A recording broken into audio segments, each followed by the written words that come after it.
चाहिँ हाम्रो नयाँ पार्क बनिँदैछ है, सानोबडे।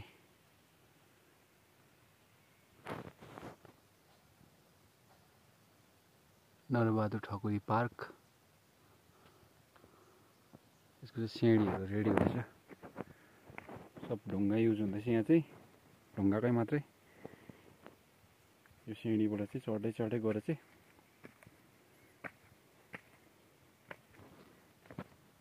यहाँ माथि पुग्दा चाहिँ यो सानो पोखरी चाहिँ हामीले अहिले केटीकेटीले बदमास गरेर चाहिँ यसको पानी चाहिँ हामीले सुकाइरहेका छौँ। यो चाहिँ एकदमै यिनै उम्रेको पानी। अलिक माथिल्लोपट्टि चाहिँ यही सानो पोखरी छ, यो पनि एकदमै यिनै उम्रेको पानी हो। यो चाहिँ हामीले अहिले सुकाएको हो, यो माथि पानी काटेर चाहिँ अलिक माथिपट्टि उम्रिन्छ पानी चाहिँ।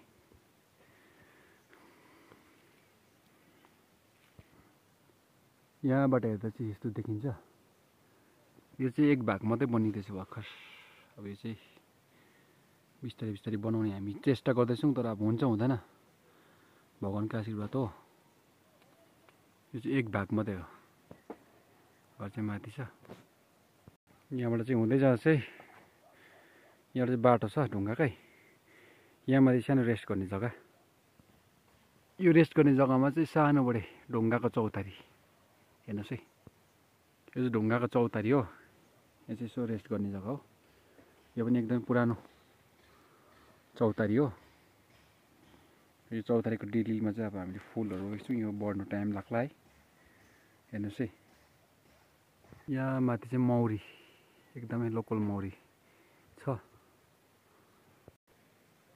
परबाट हेर्दा चाहिँ यस्तो देखिन्छ। यो चाहिँ अब एक भाग मात्रै बनिँदैछ भर्खर। हाम्रो चाहिँ अब कोसिस चाहिँ छ यसलाई डल्लै नै बनाउने। यहाँ मुनि चाहिँ अब अर्ग्यानिक टी है, सानो सानो छ, राम्रो देख्नु भएन होला। अब पारिपट्टि छ चियाको बोटहरू चाहिँ भर्खर सुरु हुँदैछ चिया आउनु। अब यहाँ चाहिँ चिन्डेको बोट छ है, यो एकदमै दबाई पनि हो। यस्तै कुराहरू हामीले यहाँ रोप्दैछौँ, जडीबुटीहरू। यो चाहिँ पानी अमला भनिन्छ है, भुइँ अमला। यो चाहिँ जेन्डिस लिभरहरूको दबाई पनि भन्छ है, त्यो पनि छ हाम्रोमा। यो आफै पलाएको, हामीले रोपेको होइन।